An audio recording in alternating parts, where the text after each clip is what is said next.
नमस्कार. जय ज्योती जय सावित्री. सावित्री शक्तिपीठामध्ये आपणा सर्वांचे स्वागत.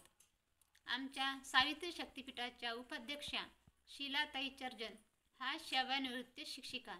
सेवानिवृत्तीनंतर त्यांनी समाज प्रबोधनाचे कार्य केले.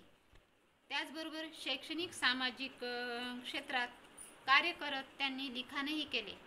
त्यांचा करुणासागर हा काव्यसंग्रह प्रकाशित आहे.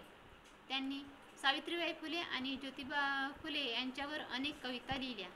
त्यातील एका कवितेचे वाचन मी करते. कवितेचे नाव आहे सावी. वाचविले ग सावी तू मला, पांग तुझे मी फेडू कसे.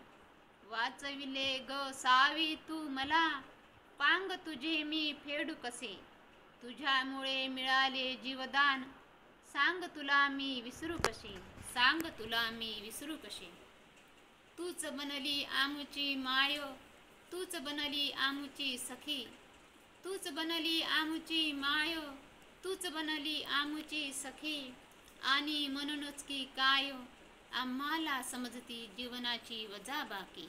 आम्हाला समजती जीवनाची वजाबाकी. सुखा मागून दुःख येते, दुखा मागून येई सुख. सुखा मागून दुःख येते, दुखा मागून येई सुख. तू गिरविलेल्या आ ई मुळे प्रत्येक वाटेवर तुझी आठवण येते. प्रत्येक वाटेवर तुझी आठवण येते. जगविलेस तू विद्वांना, त्यांच्या पंखामधील बळ विसरू कसे. जगविलेस तू विद्वांना, त्यांच्या पंखामधील बळ विसरू कसे. तू सहज झेलले शेणगोळे, अंगामध्ये स्फूर्ती देते. अंगामध्ये स्फूर्ती देते. जातीभेद विसरून अखंड वाहिले तू समाजसेवेला. जातीभेद विसरून तू अखंड वाहिले समाजसेवेला. आणि म्हणून वाचवू शकली समस्त नारी जातीला. समस्त नारी जातीला. सावित्रीबाईंनी आपल्या जीवनाचा त्याग करून समस्त जातीला शिक्षण दिले.